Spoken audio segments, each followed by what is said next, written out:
Class 12 physics lesson 4 part 9 निरक्षीय स्थिति में आपका बहुत बहुत स्वागत करते हैं। आज क्लास 12 फिजिक्स में लेसन नंबर 4 है और आज हम लोग पार्ट 9 को पढ़ने वाले हैं। ज्ञान कोचिंग सेंटर हुआ, चाहे जो भी सेंटर हुआ, आप में आपका बहुत बहुत स्वागत है। नए उत्साह के साथ आज हम लोग एक टॉपिक पढ़ने वाले हैं जिसका नाम होगा निरक्षीय स्थिति क्या होता है और निरक्षीय स्थिति के कारण जो होता है चुंबकीय क्षेत्र की तीव्रता क्या होती है।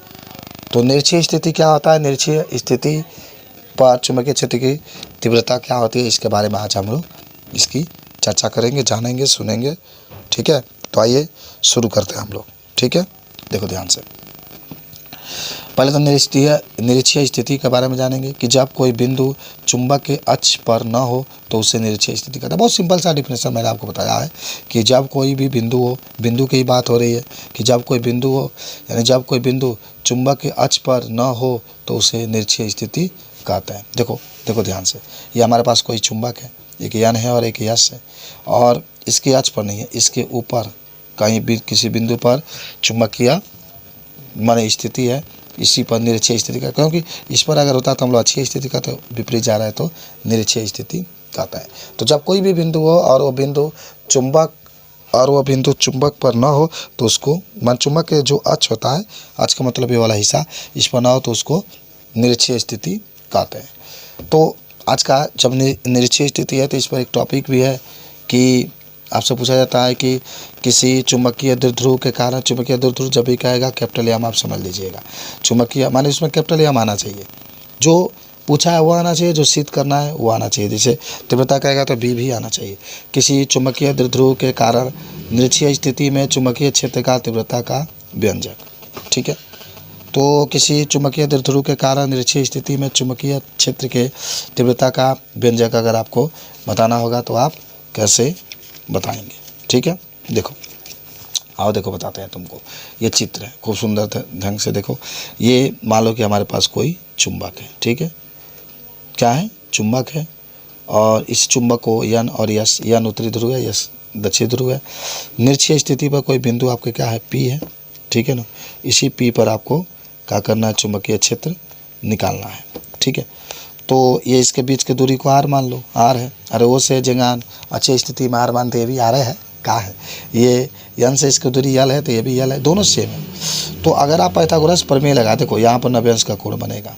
ठीक है, पाइथागोरस प्रमेय लगाएंगे तो ये कर्ण होगा, क्योंकि दूरी जब निकालिएगा तो दोनों का सेम आना चाहिए। ये देखो, दूरी जब लेंगे तो यही आप लेंगे क्योंकि अच्छी स्थिति में। तो अगर आप पाइथागोरस प्रमेय लगाएंगे तो ये तो कर्ण होगा, वो एन पी कर्ण हो गया, तो एन पी का वर्ग देखो पाइथागोरस प्रमेय से बराबर लंब हो जाएगा, एनओ का वर्ग प्लस ओपी का वर्ग। आई देखो, यहाँ पर ओ है, वहाँ पर पी है, ओपी है, यहाँ पर एन है और क्या है, पी है, तो एन पी हो जाएगा। इस तरीके से आप इसको क्या कर सकते हैं, बता सकते हैं। अब सुनो ध्यान से बाबू, तो एन पी वैसे ही रखो, एनओ देखिए रहे एन है, यहाँ वो यल है तो यल का स्क्वायर, इसके ऊपर आर है तो आर का स्क्वायर हो जाएगा, यल का स्क्वायर है प्लस आर का स्क्वायर हो जाएगा। ठीक है, बस यही था आपका। अब देखो चित्र से ही सब कुछ है आपका।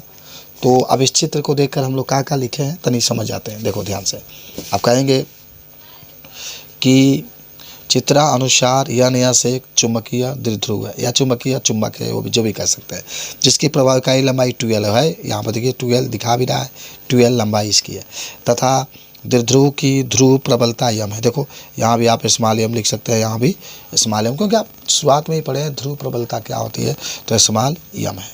ठीक है, और मध्य बिंदु ओ से आर दूरी पर एक बिंदु पी है। चलो मध्य बिंदु ओ से, देखो ओ यहाँ पर है, तो मध्य बिंदु ओ से यहाँ क्या है ना, ओ से आर दूरी पर एक बिंदु पी है, जहाँ चुंबकीय क्षेत्र का तीव्रता ज्ञात करना है। जहाँ पर हमें क्या करना है, चुंबकीय क्षेत्र का तीव्रता ज्ञात करना है। ओके, तो इसी पर आपको चुंबकीय क्षेत्र की तीव्रता क्या करना है भाई, ज्ञात करना है। अब हम कुछ देखेंगे कि ध्रुव यन के कारण बिंदु पी पर, ये बिंदु पी है, कह रहा है कि ध्रुव यन के कारण बिंदु पी पर चुंबकीय क्षेत्र की तीव्रता, तो B1 बराबर μ0/4 पाई इंटू यम बटा एन पी स्क्वायर। अच्छा देख लो ध्यान से, जब आपने किसके लिए कहा है, यन के लिए, तो देखो यन यहाँ पर है, यन के कारण बिंदु पी पर, तो दूरी तो यही लेंगे ना, एन पी का स्क्वायर, बात समझ रहे। और एन पी के स्क्वायर की बात करेंगे तो करनी में है R square plus L square. समझ रहे हो बात को, चलो समझ गए हैं। ठीक है, तो यहाँ पर B1 बराबर म्यू 0 4 पाई गुणे यम बटा, देखो NP अभी मैंने बताया करनी में R का स्क्वायर प्लस L का स्क्वायर, और जब होल स्क्वायर है तो होल स्क्वायर कर लो। चलो अब देखो ध्यान से, तो B1 बराबर हो जाएगा म्यू 0 बटा 4 पाई गुणे M अपान, जब स्क्वायर है कोई भी संख्या स्क्वायर है तो वो करनी से बाहर निकल जाता है, तो क्या हमारे पास आ जाएगा, ये करनी से बाहर निकल गया, यानी म्यू 0 बटा 4 पाई M into R into L square, समीकरण नंबर आप 1 मान लेंगे, तो ये समीकरण 1 हो जाएगा।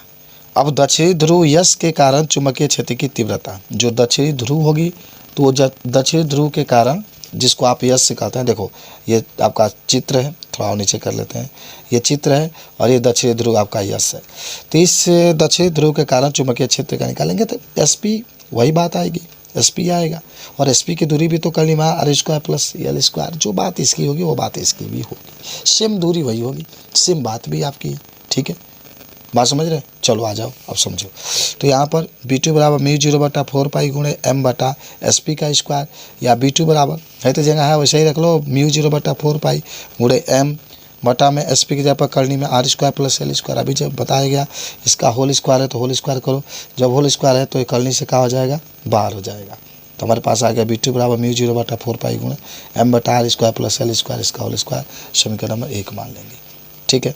यहाँ पर लिखेंगे कुल परिणामी चुंबकीय क्षेत्र की तीव्रता, कुल परिणामी चुंबकीय क्षेत्र की तीव्रता B बराबर क्या हो जाएगा हमारे पास, देखो 2 आपका चुंबकीय क्षेत्र आया, तो B बराबर B1 plus B2 cos theta, B बराबर B1 plus B2 cos theta, तो B बराबर जहाँ B1 है उसके ऊपर आप क्या लिखने वाले हैं, तो म्यू 0 बटा 4 पाई गुणे M अपान, ये जो आया है R square plus L square plus mu 0 बटा 4 पाई इंटू M अपान R स्क्वायर प्लस काश थीटा जरूर लिखिएगा, क्योंकि कोण बन रहा है, देखिए चित्र में देख लो ये कोण बना है, इसीलिए थीटा जरूर आपको लिखना पड़ेगा, ठीक है।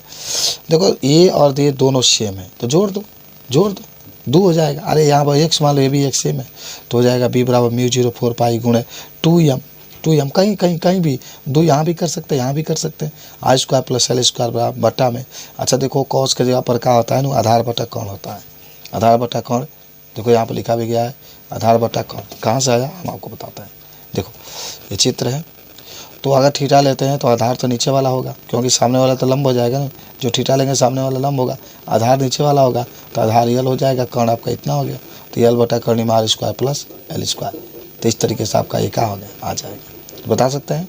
चलो तो वही बात है, आधार बटा कोण हुआ, अब देखो ये जैसा है ना वैसे ही लिख दिया गया, सेम जोड़ दिया गया, इतना आ गया, और स्क्वायर हटाओगे तो 1/2, करनी से जब इसको हटाएंगे 1/2 आ जाएगा, ठीक है। तो B बराबर म्यू 0 बटा 4 पाई इंटू M अच्छा 2 छूट गया यहाँ पर, 2M कर लो, ठीक है। चलो अब क्या होगा, आई 1 है ना, 1 है और ये 1/2 है, दोनों अच्छा पढ़े भी होंगे ना कि अगर x के ऊपर 1 है गुणे x के ऊपर 2 है तो 1x लिख के 1 प्लस 2 कर लेते हैं तो 3 आ जाता है, वही बात है, ये समझो कि सेम है, ये भी सेम है, इसके ऊपर कुछ भी नहीं था, 1 है तो 1 लिख लो, और 1/2 है तो 1/2 लिख लो, अब जोड़ोगे तो 3 बटा का आ जाएगा 2, बाकी सब वही लिखोगे, हाँ देखो, तो B बराबर म्यू 0 बटा 4 पाई गुणे M, हमने जोड़ा था R square plus L square, इस पूरे के ऊपर कितना आ गया, 3/2 आ गया, तो म्यू 0 बटा 4 पाई गुणे M अपान R square plus L square, सबके ऊपर कितना आ गया, 3/2 आ गया, ठीक है। अच्छा अब देखो म्यू 0 बटा 4 पाई गुणे M बटा R स्क्वायर, देख रहे हो, देखो L स्क्वायर का मान बहुत कम होता है, छोड़ देंगे, कम होता है, हो भी है, देखिए ना, ये देखिए ये चित्र देख रहे हैं ना, कहा ये तो L है बहुत कम है, बहुत L छोटा है, तो इसको बोला क्या कर देते हैं, छोड़ देते हैं, छोड़ दिया हमने, चलो तो L को छोड़ दिया, तो म्यू 0 बटा 4 पाई गुणे M बटा, देखो छोड़ दिया हमने L को, तो R तो स्क्वायर जैसे है वैसे ही इसके ऊपर 3/2 आ जाएगा, 2 से 2 कट जाएगा, तो B बराबर म्यू 0 बटा 4 पाई इंटू M अपान R स्क्वायर। तो अगर निरीक्षीय स्थिति में कोई भी पूछे चुंबकीय क्षेत्र का तीव्रता का सूत्र या अक्ष पर ना हो तो यही आपका होता है B बराबर म्यू 0 बटा 4 पाई गुणे M बटा R स्क्वायर। M का है चुंबकीय आघूर्ण है, M का है चुंबकीय आघूर्ण है, ऐसे को हम लोग क्या कहते हैं, चुंबकीय द्विध्रुव आघूर्ण भी कहते हैं, ओके। अच्छा चलो ये तो मान लो चुंबकीय क्षेत्र का तीव्रता रहा, लेकिन अगर आपसे कोई पूछे कि निरीक्षीय स्थिति में चुंबकीय क्षेत्र का तीव्रता बताइए क्या होता है, ठीक है ना, निरीक्षीय स्थिति में चुंबकीय क्षेत्र का तीव्रता बताइए क्या होता है, वैद्युत क्षेत्र की तीव्रता बताइए क्या होता है, तो हम लोग E बराबर बता सकते हैं बाबू कि 1/4πε0 P/r² होता है। P क्या है? देखो, जब वैद्युत वाला पार्ट होगा तब वैद्युत आघूर्ण हो जाएगा, जब चुंबक वाला पार्ट होगा तो चुंबकीय आघूर्ण हो जाएगा। तो इस तरीके से आप इसको बता सकते हैं बच्चों। तो आज के लिए टॉपिक यहीं पर संपन्न होता है। धन्यवाद।